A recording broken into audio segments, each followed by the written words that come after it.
반갑습니다. 제가 목청이 좀 좋으니까 그냥 육성을 할게요. 오직 성령이 너에게 임하시면 너희가 권능을 받고 예루살렘과 사마리아와 땅끝까지 이르러 내 증인이 되리라. 이 말씀 여러분 많이 들으셨죠? 이걸 일명 지상명령이라고 합니다. 예수님께서 승천하시기 전에 마지막으로 제자들에게 하신 명령이기 때문에 지상명령이라고 그러고요. 영어로는 The Last Commitment, 그래서 최후의 말씀이다. 여러분 성경에 여러 가지 말씀 좋아하시는 말씀들 많이 있죠. 또 나름대로 중요하다고 생각하는 말씀들이 많이 있지만 요한복음 3장 16절이라든지 등등 있지만 어떤 의미에서 성경의 주인공은 누구죠? 예수님이십니다.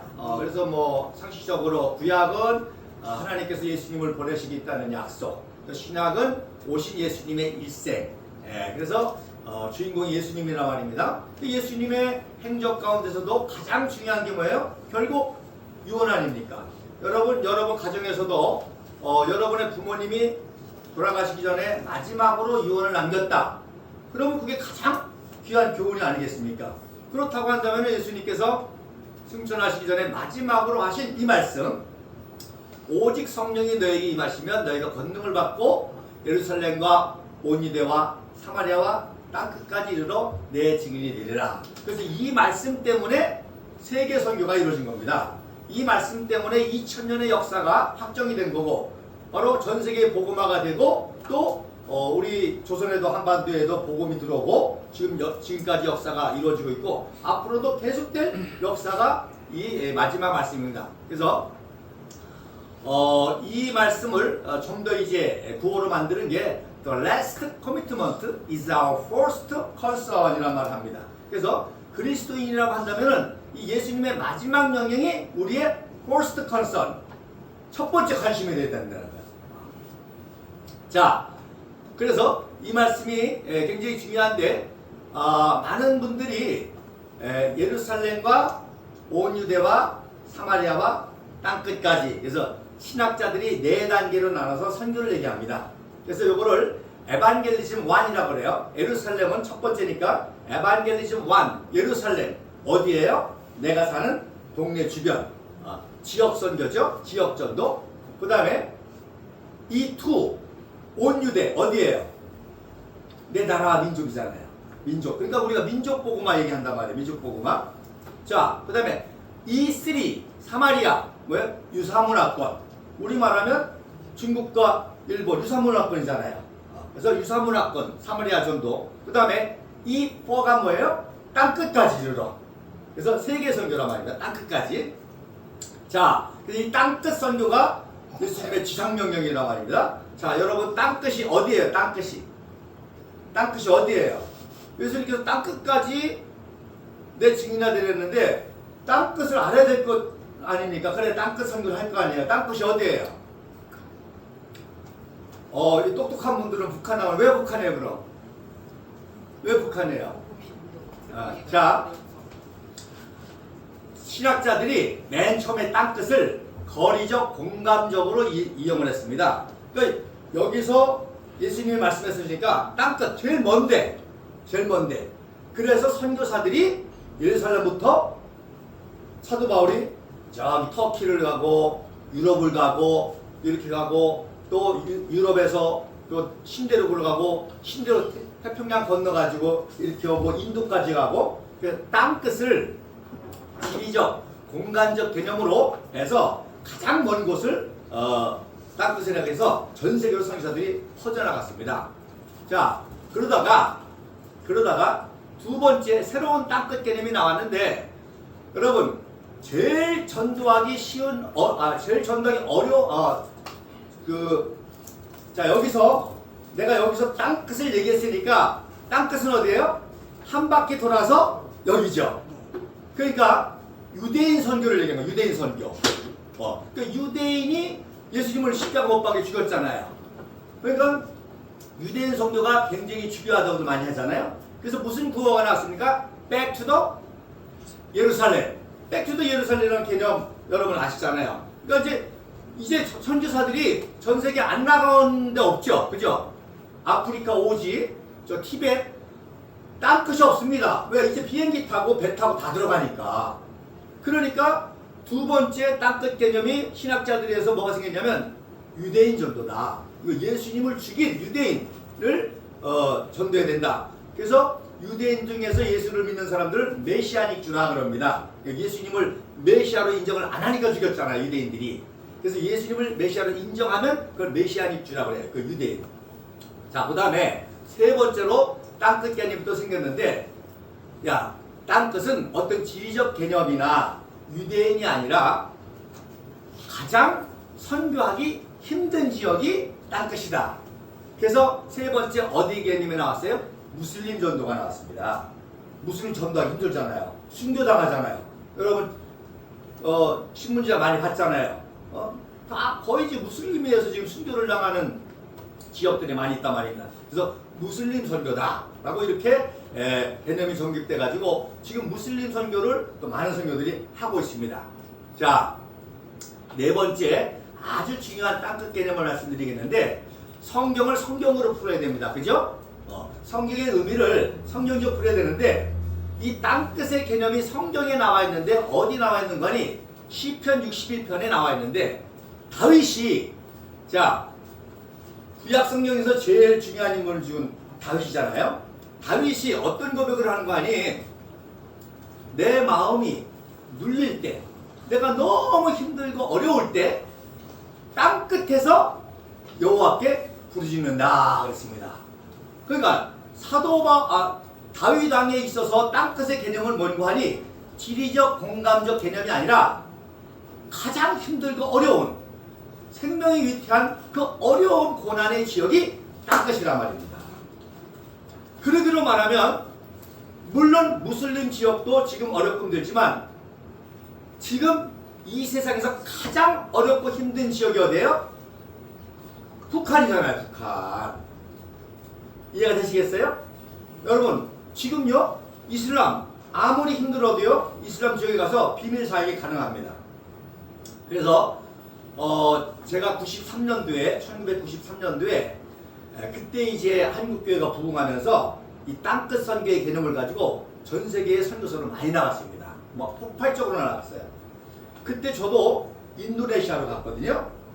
인도네시아는 어떤 나라고 하니, 무슬림 인구로 전 세계에서 제일 많은 나라입니다. 인구가 세계 4위, 2억 4천인데, 그러니까 국민의 80%만 해도 거의 2억이 되는 무슬림 인구예요. 그러니까 세계 최대 이슬람 인구입니다. 그 다음에 여러분 아시는 것처럼 인도네시아에서 무슬림 테러들이 많이 일어났잖아요. 뭐 메리옷 호텔 테러, 또 발리 테러, 해서 또 강성 이슬람이 또 가장 많은 지역 중에 하나가 인도네시아입니다. 그래서 저는 이제 인도네시아를 갔는데, 김성일이라는 분이 있어요. 그분은 대우그룹의 이제 지사장이었다가 부인이 암으로 고생하는 바람에 이제 회심을 해가지고 기독교인이 돼가지고 굉장히 공부도 많이 하고 해외금을 많이 했기 때문에 그런 지식을 가지고 유명한 소설을 많이 썼습니다. 뭐 땅끝에서 가다, 땅끝으로 오다. 그래서 그런 기독교적인 소설을 많이 쓰는데, 이분이 나름대로 대단한 학자입니다. 이분이 새로운 땅끝 개념을 발견했는데 뭐냐면, 땅끝은 어디냐? 인도네시아라는 거예요. 그래서 왜 인도네시아일까? 내가 인도네시아 살아보니까 인도네시아는 참 재미난 나라예요. 모든 인종이 다 짬뽕된 나라입니다. 모든 종교가 다 짬뽕된 나라입니다. 그래서 여러분, 인도네시아 쓰나미 나는 거 아시죠? 쓰나미. 엄청난 사건이 있잖아요. 그 쓰나미 난 데가 아제입니다. ACEH. 아제. A. 아랍. C. 차이나. E. 유럽. H. 힌두. 모든 종교가 그 아제로부터 들어온 거예요. 그러니까 모든 종교, 모든 문화, 모든 음식, 그야말로 전 세계의 모든 짬뽕의 나라가 인도네시아입니다. 그래서 그렇기 때문에 인도네시아가 땅끝이다 그렇게 말하는 사람이 있어요. 그래서 인도네시아 사람들 얼굴도 보면 얼굴이 시커매도 쌍꺼풀이 있고 황인적일 수도 있고 백인적일 수도 있고 어쨌든 그래요. 그래서 인도네시아를 제가 이제 22년 동안 선교를 하면서 했는데, 말씀드린 대로 인도네시아는 그래도 이 무슬림들이지만 어느 정도 선교의 자유가 있단 말입니다. 학교도 세울 수 있고 신학교도 세울 수 있고 또 지금 무슬림 강성 지역이라도 얼마든지 신학교 교수라든지 아니면 일반 의료 선교사로 들어가서도 선교할 수 있단 말입니다. 그런데 지금 가장 고난의 장소가 어디예요? 북한이잖아요. 그죠? 거기 들어갈 수도 없고 나갈 수도 없고. 여러분, 아프리카 이디오피아 난민들 배고프다 그래가지고 그 매스컴에 여기 물이 없어요. 아이들이 병들어 죽어요. 메디오페를 도와주세요. 그렇게 선전하는데 전 너무너무 안타까운 거예요. 북한은 정보도 없잖아요. 정보. 이디오피아는 정보가 있잖아요. 갈 수도 있잖아요. 돈도 보낼 수 있어요. 의료수에 갈 수 있고 또 현황 파악도 돼요. 근데 북한은 안 되잖아요. 완전히 감옥지옥 국가잖아요. 그리고 거기서의 그 고난을 이루 말할 수 없습니다. 특히 기독교인들의 고난은 이루 말할 수가 없습니다. 여러분 아는 대로 지금 빨리 통일을 해야 되는 이유 중에 하나가 뭔가 하니 북한에는 정치범 수용소가 5개가 있습니다. 자, 많은 사람들이 북한의 핵 위협을 얘기하는데 사실 핵은 위협이 전혀 안 됩니다. 무슨 얘기냐?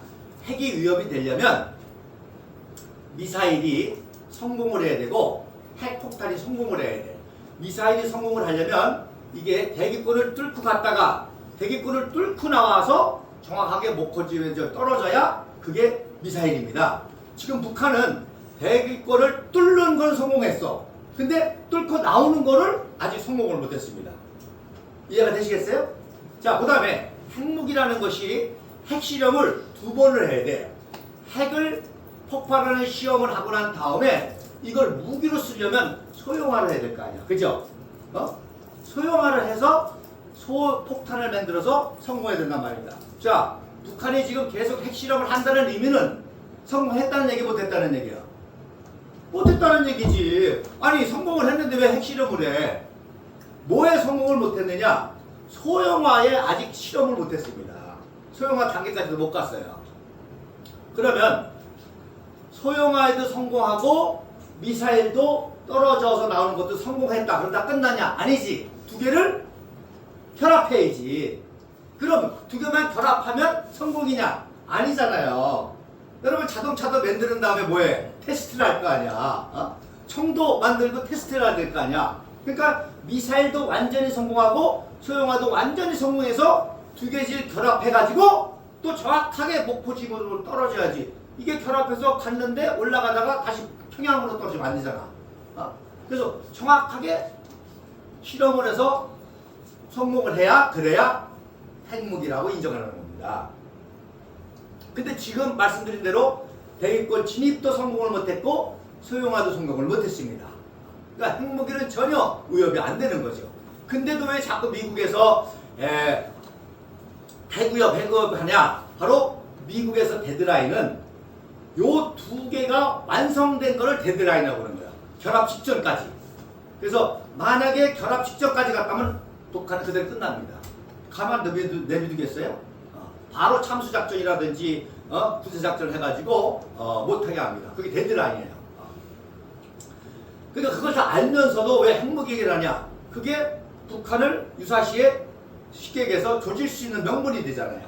자, 부시 대통령 때 이라크 전쟁을 어떻게 했어요? 핵 살상 무기가 있다는 명분을 했잖아. 근데 막상 뒤져보니까 없어. 그러니까 왜 미국이를 바보예요? 다 아는데 핵무기가 완전히 안정되기가 안 되면서도 불구하고 자꾸 핵무기를 위해 하는 거 아니? 유사시에 북한을 정리할 수 있는 명분이 되기 때문에 그렇다는 거야.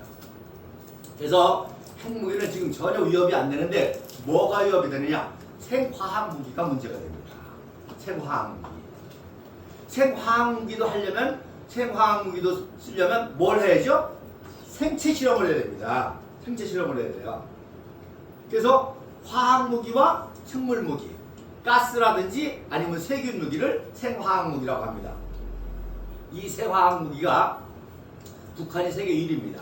그 유명한 함흥 흥남의 화학공장이 있잖아요.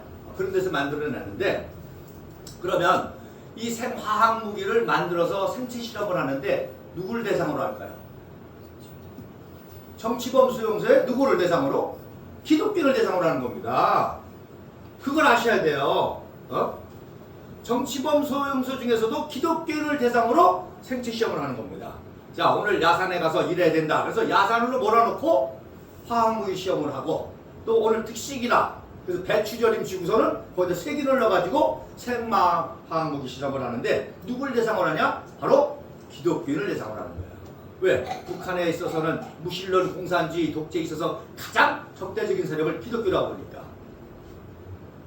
그래서 제가 북한에 관심이 많아가지고 탈북자들이라든지 이런 사람들 증언도 많이 듣고 하는데 재미난 이야기들이 많이 있습니다. 여러분, 북한에 1호자 붙은 사람은 알죠? 뭐 1호 화가, 1호 배우, 1호 화가는 뭐예요? 김일성, 김정일 초상화 걸린 사람입니다. 1호 화가 부부가 탈북을 했어. 탈북하자마자 제일 먼저 어디 가는 거 아니? 교회를 찾아갔습니다. 왜 찾아가는 거 아니? 자기가 북한에 있으면서 하도 기독교를 박해하길래 궁금하더라는 거예요. 왜 이렇게 기독교를 박해할까? 궁금해가지고 탈북하자마자 교회를 자기 말로 찾아가 봤더니 오른쪽에 뭐라고 써있어요? 하나님이 우리와 함께 하십니다. 그거 딱 본 순간, 아하, 김일성이가 하나님을 이용했구나. 기독교 신앙을 이용했구나.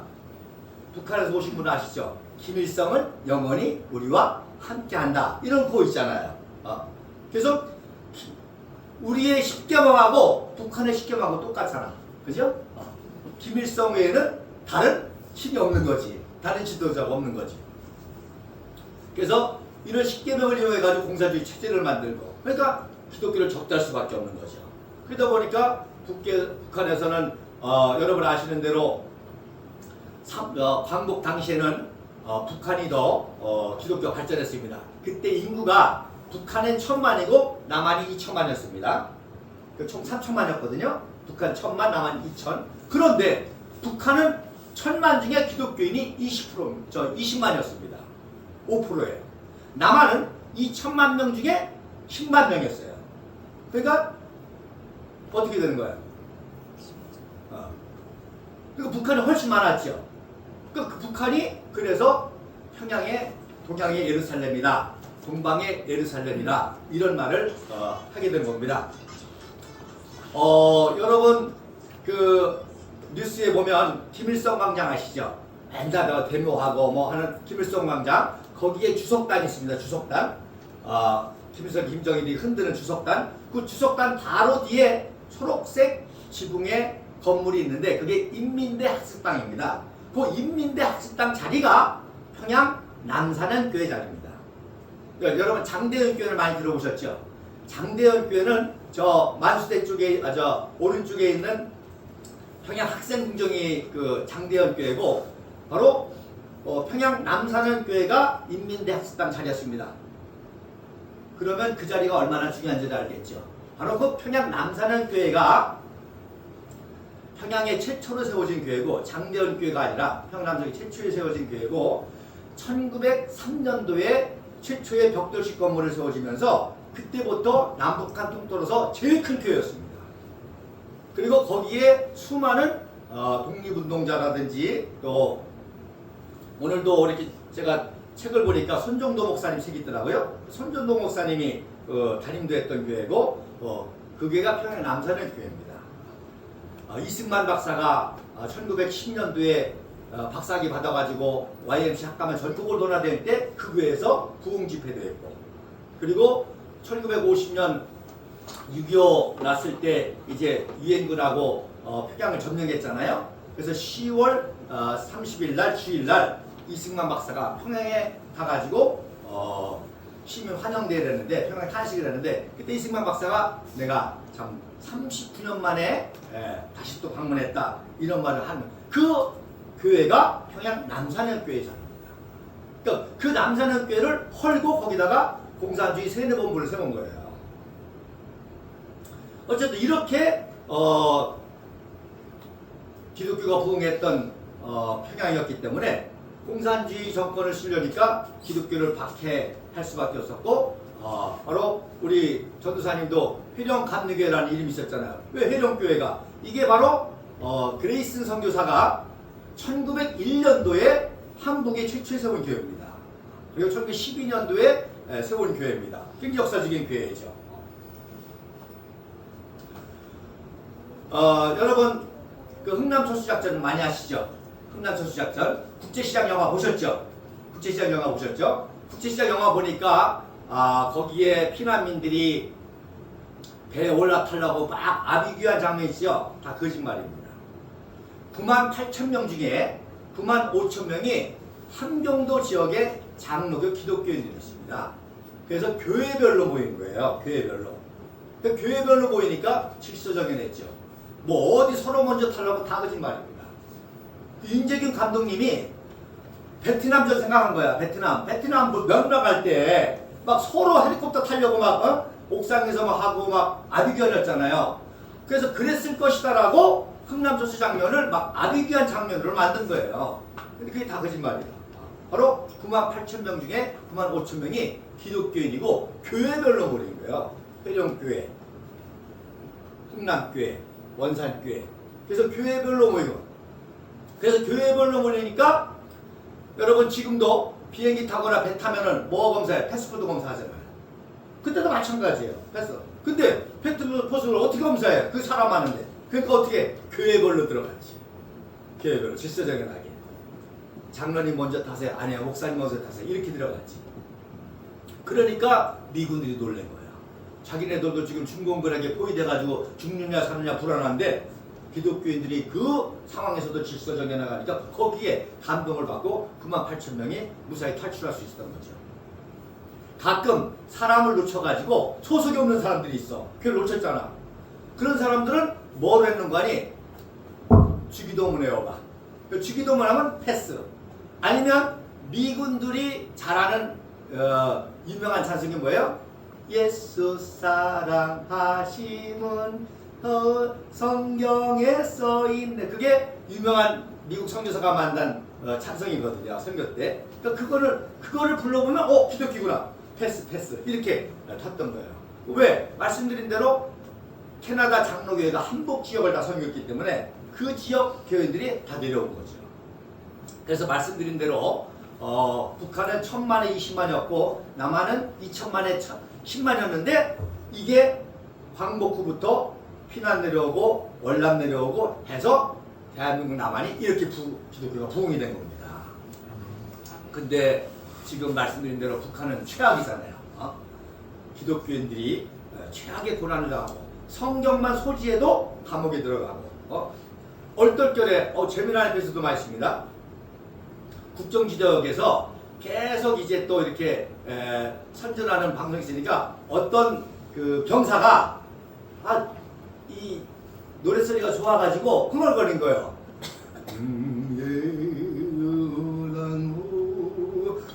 한 곳을 없네. 이걸 어디서 듣고 좋아가지고 흥얼거렸어요. 그게 뭐예요? 찬송가잖아요. 주 예수 그거 불렀다고 보이부에 체포되어가지고 정치범수에서 들어간 거 있고 성경만 소재 들어간 거 있고 그리고 정치범수에서도 따로 관리하고 또 말씀드린 대로 이 생체 실험을 당하는 이 땅끝이 북한이란 말입니다. 그러니까 하나님이 가장 관심을 갖는 게 어디예요? 북한 성경입니다. 그래서 오늘 세종에서 이렇게 또 여러분이 오셨다 그러는데 참 여러분들 대단하신 것 같아요. 이렇게 북한 탈북자 교회를 돕는다는 것 자체가 이게 바로 하나님이 가장 관심 갖는 땅끝. 여러분, 자 부모님이 자식이 여럿이 있겠지만 부모님이 제일 마음에 가는 자식이 누굴게요? 건강한 놈, 아픈 놈이지. 똑똑한 놈, 일어난 놈이지. 아이고, 쟤는 공부 잘해가지고 1등 하는데 얘는 아직 산수도 못해. 부모님 어디에 마음 가 있어? 가장 고통당하고 어려움 있는 자식의 마음에 가 있단 말이다. 그렇다고 한다면 하나님이 지금 가장 관심을 갖는 지역이 어디예요? 북한입니다. 그래서 북한 선교에 관심을 갖는 게 그리스도인의 최우선이 돼야 돼요. 그 북한 동포의 해방을 위해서, 통일을 위해서, 또 기독교인들의 해방을 위해서. 그래서 우리가 통일해야 될 가장 중요한 이유 중에 하나도 하루속히 그렇게 박해를 받는 기독교인들. 지금도 지하교인들 있죠? 북한에 지하교인들 있잖아요. 그래서 저도 북한 선교에 관심이 많아가지고 있는데 장마당 있죠. 장마당의 거의 중요한 사업가들, 물주들은 다 기독교인이라는 거예요. 왜? 다 비밀리에 물건을 대주니까. 특히 의약품 같은 거는요, 못 들어가잖아요. 의약품 같은 거 못 들어갑니다. 근데 비밀리에 선교사들이 약품을 보내거든요. 그러면 북한 사람도 아플 거 아니야. 그 약을 찾으러 온다는 거예요. 그 제일 처음에 약을 구하면 무슨 약을 주냐면 중국 약을 준대. 그거 먹으면 나 안 나? 안 낫지. 그러니까 아이 약 줬는데 왜 안 낫냐? 그랬더니 그 약보다 더 좋은 약이 있다고. 지금 어디든지 하여튼 뭐 달라고 나가야 되니까. 그래서 먼저 준 거는 중국산이고 이거는 남쪽에서 온 약인데, 그러면서 준다는 거예요. 그러면서 주는데 또 뭐라 그러는 거니? 야, 그래도 이게 약만 먹는다고 낫겠냐? 그래도 뭔가 저 하늘에 누군가 도와주셔야 낫지. 그래서 그 얘기를 듣고 그 약을 먹으면 낫는다는 거예요. 그럼 나 가져와가지고 그 약을 먹고 낫다 하더니 그 약이 남조선에서 만드는 약이기도 하지만 당신이 하늘을 보고 기도해서 그랬다고 이렇게 하면서 비밀리에 전도한다는 거예요. 이런 북한의 지하교회들이 지금 있다는 겁니다. 비밀리에하고 그리고 오늘도 주일이 되면 김일성, 김정일 초상 엎어놓고 예배를 드린다는 겁니다. 그래서 여러분 우리 이 통일의 역사가 얼마나 중요한 거 아니? 여러분 카타곤 많이 들어보셨죠? 카타곤 성지순례 많이 가죠. 이태리 로마 시대 때 박해받은 그렇지요. 그래서 지하 땅굴 속에서 기독교인 비밀리 신앙생활했잖아. 그 다음에 터키의 데린구류라고 무슬림에 박해받으니까 그 석회석 동굴을 파가지고 그 신앙생활했던 거. 그게 데린구로 전 세계 기독교인들이 가는 데가 이태리의 카타곤하고 터키의 데린구류 그런 데입니다.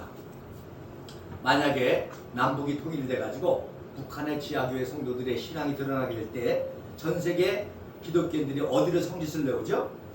북한으로 옵니다. 정치범 수용소. 그 지하교회. 그래서 북한이 세계의 기독교 성시의 중심지가 될 수 있습니다. 그래서 북한 선교가 중요하고. 그러나 지금 현실적으로 어렵잖아요.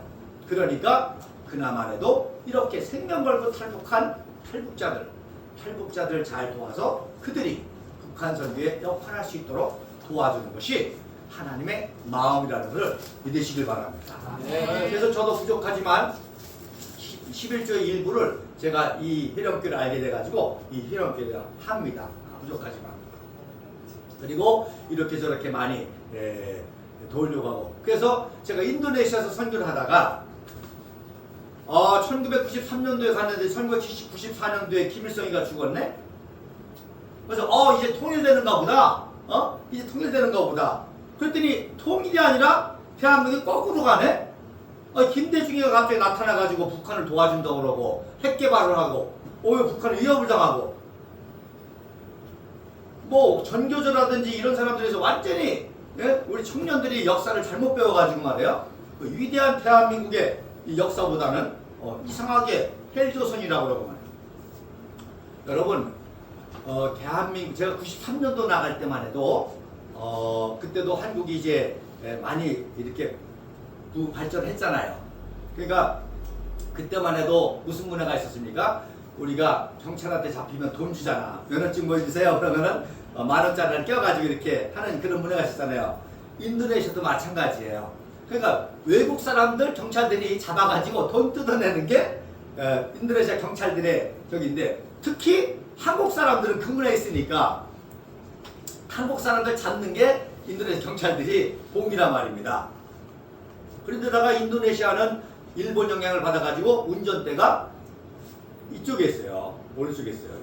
우리는 지금 왼쪽에 있잖아요. 다르잖아요. 그러니까 신호 체계도 다르고 통행도 다르고 그러니까 자주 잡히는 거예요. 그러니까 한국 사람 잡아가지고 돈 뜯어내는 게 제가 93년도 나갔을 때만 해도 그랬습니다.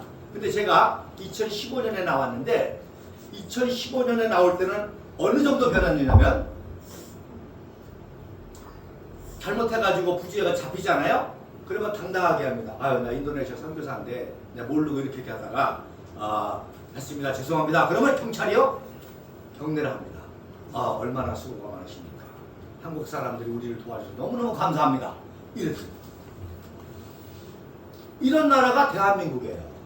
그런데 헬조선이다, 대한민국이 미국 제국주의 식민지다, 태어나지 못할 나라다, 친일파의 나라다, 이렇게 완전히. 그러니까 내가 인도네시아 선교하다가 아니 이거 지금 선교가 문제가 아니라 나라가 망하게 생겼다. 그래서 2015년에 온 겁니다. 일본 시내에 와가지고 통일에 대한 거, 또 이런 올바른 역사에 대한 거, 그래서 우리나라 역사를 간단히 말씀을 드리면, 예수님 탄생 이후에 지금 2000년의 역사가 됐죠? 2000 역사. 자, 2000년의 역사 가운데 가장 위대한 사건이 뭘까요? 역사학자들이 연구를 해. 자, 예수님 탄생하고 지금 2025년이 지났죠. 그죠? 2025년의 역사 가운데 가장 위대한 사건이 뭘까? 역사학자들이 처음에는 뭐라 그러니 1517년 마틴 루터의 종교개혁을 했습니다. 왜냐하면 마틴 루터의 종교개혁을 통해서 종교만 개혁된 것이 아니라 유럽이 사상적, 사회적, 문화적으로 완전히 개혁이 돼가지고 유럽이 부강해졌거든요. 그때까지만 해도 동양이 화약도 먼저 만들고, 또 지도도 먼저 만들고, 종이도 먼저 만들고, 활자도 먼저 나와가지고, 여러분 아시는 대로 몽고가 유럽을 점령했잖아요. 그런데 마틴 루터의 종교개혁을 통해서 성경이 보급이 되고, 또 구텐베르크의 금속활자가 되면서 성경이 일반 사람들이 읽으면서 신앙이 발달하고 지식이 발달하면서 서양이 폭발적으로 발전해가지고 어떻게 됐습니까? 동양이 다 유럽의 식민지가 됐잖아요. 다 식민지가 됐잖아요. 그래서 마틴 루터의 종교개혁이다 이렇게 얘기했습니다. 그 다음에 두 번째로 아니다. 어디냐? 바로 영국의 존 웨슬리다. 감리교 제기자 존 웨슬리다. 여러분 지금도 공산주의 때문에 중공 공산주의, 소련 공산주의 때문에 굉장히 인류 역사가 어려움을 당하는데, 공산주의를 창시한 칼 막스가 자본론을 어디서 쓰는 거 아니? 영국에서 썼습니다. 근데 희한한 거는 영국에서는 공산주의 혁명이 안 일어나고 전 유럽이 전 세계 공산주의 혁명이 일어났잖아요. 왜? 존 웨슬리 때문에. 존 웨슬리가 나와가지고 영국을 개혁시키니까 영국에서 제일 먼저 산업혁명이 생겨서 물질 문명화가 되고, 그래서 자본론을 썼음에도 불구하고 영국은 존 웨슬리 때문에 공산주의 혁명이 일어나지 않고 오히려 영국이 전 세계를 지배하는, 해가 지지 않는 나라였잖아요. 왜? 전 세계 인도까지, 저 호주까지 점령을 하니까 영국이 저녁일 때 호주는 아침인 거예요. 근데 그게 다 대영 제국이란 말입니다. 영국이 지배하는 나라. 그래서 해가 지지 않는 나라가 됐단 말이에요. 그리고 존 웨슬리의 감리교를 창시함으로 인해서 감리교가 전 세계를 선교했잖아요. 우리 한국도 있지만 전 세계에 감리교가 없는 나라가 없어요. 세계 선교이기 때문에. 그 다음에 최근에 와서 뭐라고 하냐, 인류 역사상 가장 위대한 사건은 뭐냐? 미국의 탄생이다. 바로 청교도들이 미국에 가가지고 미국이란 나라를 세워서, 지금 미국이란 나라가 기독교 정신으로 세워진 이 미국이 지금 전 세계를 지배하는 나라가 됐잖아요. 이 영국의 식민지였던 나라가. 그래서 미국을 기독교의 나라라고 하는 이유가 기독교 인구가 많아서가 아닙니다. 거기는 자유민주주의이기 때문에 종교 분리 원칙에서 무슨 헌법에 기독교가 들어가는 그게 전혀 아닙니다. 근데 왜 기독교라고 그러냐? 자, 영국의 식민지에서 독립을 하면서 야, 우리도 한번 나라를 만들어 보자. 나라를 만들려면 우리는 성경에 기초한 법치주의 국가를 한번 만들어 보자. 그래가지고 성경을 가지고 미국의 컨스티튜션, 헌법을 쓴 거예요. 그런데 미국에도 50개 주가 있죠. 50개 주마다 다 주의 별명이 있습니다. 뉴욕은 무슨 주요? 엠파이어 스테이트, 엠파이어주예요. 또 뉴저지는 가든주예요. 또 로스앤젤레스는 선샤인 스테이트예요. 이렇게 다 별명이 있어요. 근데 커네티컷 주의 별명이 뭐냐면 컨스티튜션 주예요. 왜? 커네티컷 주가 제일 먼저 청교도들이 성경을 가지고 주법을 만들었거든. 주법을 만들어. 그러니까 미국이 이제는 모든 주가 연합한 아메리카 합중국을 만들기 위해서 헌법을 만들자 할 때 커네티컷 주의 헌법을 가지고 미국 헌법을 만들었거든요. 그래서 미국을 기독교 국가라는 거예요. 왜? 성경을 가지고 미국의 헌법을 만드는 기독교 정신을 가지고 만들었기 때문에 그랬던 나라가 지금 200 몇 년도에 1776년도니까 지금 250년도 안 된 나라가 전 세계를 문화, 역사, 선교 다 하잖아요. 그런데 더 중요한 역사가 마지막에 있습니다. 아까도 말씀드린 땅끝이라는 말을 했잖아요. 미국이 노예를 해방하고 난 다음에 또 에디슨이 뭘 발명했죠? 전기를 발명했잖아요. 그러니까 미국이 폭발적으로 이 빛을 발명하면서 전기를 발명하면서 미국이 폭발적으로 성장하게 된 거예요. 그때 미국 선교사들이 야, 우리 선교하는데 어디로 할까? 땅끝이 어딘가 조사한 거예요. 땅끝이. 말씀드린 대로 미국에서 가장 먼 곳이 아니라 어디가 지금 전 세계에서 가장 어둡고 고난받느냐 찾아봤더니 어디예요? 조선이었던 거야. 그래서 아펜젤라 언더우드 선교사들이 바로 1885년 4월 5일 날 부활절에 제물포에 온 겁니다. 그래서 우리 나라에 온 아펜젤라 언더우드와 그 이후로 모든 선교사들은 똑같은 목적이 있었습니다. 첫째, 조선을 가장 어둡고 고난의 나라로 봤다는 거예요. 두 번째, 단순히 복음을 전해서 교회를 세우고 예수 믿고 천국 간다는 개념이 아니라 동양에 최초로 미국과 같은 나라를 세우자. 이래서 학교도 세우고 병원도 세운 겁니다. 이게 특이한 거예요. 아프리카에 간 선교, 인도에 간 선교, 중국에 간 선교, 일본에 간 선교 그냥 복음 전하러만 갔습니다. 근데 아펜젤러 언더우드와 그 이후로 모든 조선의 미국 선교사들의 공통적인 목적 문관이 야, 우리가 복음만 전할 게 아니라 야, 우리 미국이 기독교 정신으로 나라가 세워져가지고 지금 세계를 선교하는 위대한 나라가 됐는데 동양에 최초로 이 기독교 정신을 가진 미국 같은 세워가지고 아예 이 나라로 하여금 아시아 전체를 선교하는 선교 베이스를 만들자 해서 선교한 게 한반도 선교였습니다. 그래서 아펜젤라 선교사님이 도착하자마자 제일 먼저 한 기도가 뭐예요? 하나님, 이 백성을 얽어맨 사망의 줄을 끊으시고 이 백성도 하나님의 자녀가 누리는 빛과 자유의 나라가 되게 하여 주옵소서. 근데 정말 대한민국 빛과 자유 나라가 됐잖아요. 지금 전력이 세계 1위입니다. 한국이 제일 많아요. 그 다음에 가장 자유로운 나라입니다. 인천공항이 2005년부터 지금까지 세계 공항 순위 1위입니다. 근데 아이러니하게도 북한은 땅끝이 있다고 하네요. 대한민국은 바로 가장 기적의 나라가 됐는데 그런데 오히려 북한은 6.25 때는 우리보다 더 강성하니까 비행기 탱크를 가지고 남한을 적화 통일을 하려고까지 했던 그 강성했던 나라가 지금은 완전히 거지 나라가 돼가지고 의식도 해결하지 못하고 어둠의 나라가 되고 말씀드린 대로 기독교인들이 최악의 박해를 받는 나라가 되고 아이러니하죠. 그죠? 대한민국은 그야말로 빛과 자유의 최고의 기적의 나라가 되고 그래서 이 기적의 대한민국이 바로 북한을 자유통일하는 것이 바로 하나님의 역사를 위한 궁극적인 비전이요 역사적으로 믿으시길 바랍니다. 네. 여러분들이 그런 비전을 가지고 북한을 위해서 기도하고 북한에 대한 통일의 마음을 품고 또 직접적으로 못하지만 이렇게 탈북자들을 여러분들이 도와가지고 그분들로 하여금 북한 선교할 수 있도록 해서 중요한 거. 제가 인도네시아에 있으면서 많은 애들을 키웠는데 어떤 비전을 가지고 키웠냐? 자, 통일됐을 때 통일의 과정이 있을 거 아니에요. 한 가지 기적적인 좋은 사실이 뭐냐면 지금 한국의 땅값이 너무 비싸잖아요. 그죠? 근데 북한은 그나마 국유화했기 때문에 땅값이 국유화했기 때문에 땅값이 필요 없어. 그러니까 자유통일 된다는 가정하에서 황해도에다가 지도에다가 동그라미만 하나만 딱 쳐주면 돼. 동그라미 딱 쳐주고 뭐라고 하는 거니? 제너럴 엘렉트릭 미국의 유명한 회사 쟤네 여기다가 공장 세워.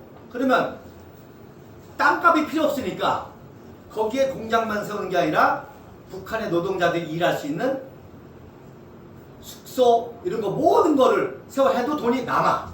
그러니까 전 세계 모든 글로벌 기업을 북한에 다 이출시킬 수 있습니다. 우리는 동그라미만 더 주면 돼. 동그라미 더 주면 돼.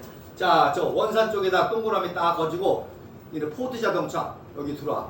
도요타 자동차 일로 들어와. 그러면은 다 하고도 돈이 남는다니까. 그럼 북한 동포들은 최고의 대우를 받아가지고 노동자로 일할 수 있어요. 여기 우리 청년들이 왔는데, 자 보세요. 자 그러면 제네릭 일렉트릭이 들어왔어. 근데 걔는 한국말 모르잖아.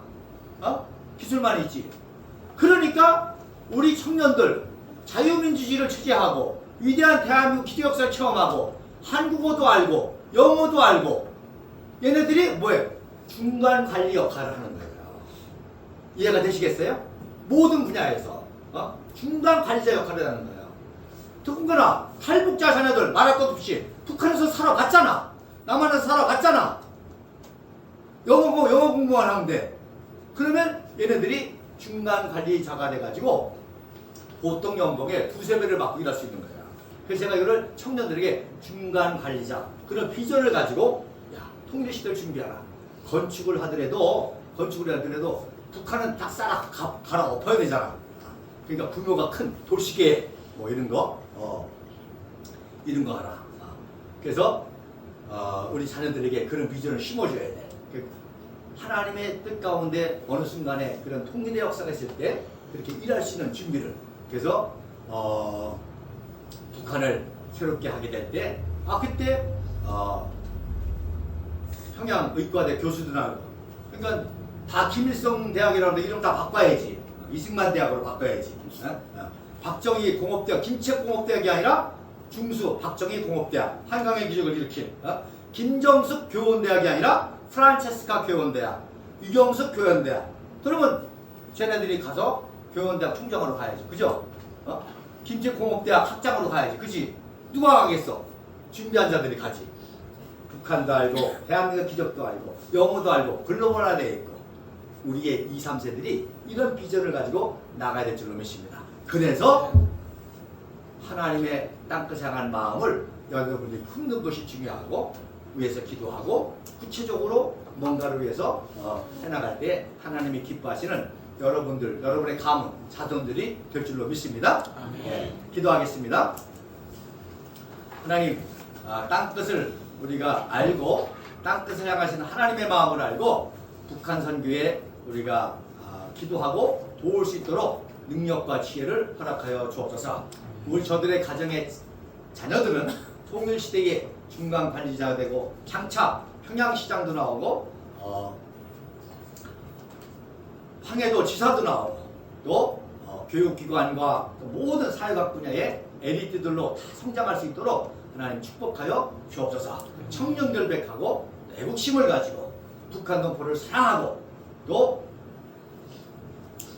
나라와 민족을 사랑하고 대한민국을 그야말로 선교사들이 세우려고 했던 그 자유와 빛의 나라를 만드는데 쓰임받을 수 있도록 축복하여 주옵소서. 예수님의 이름으로 기도합니다. 아멘.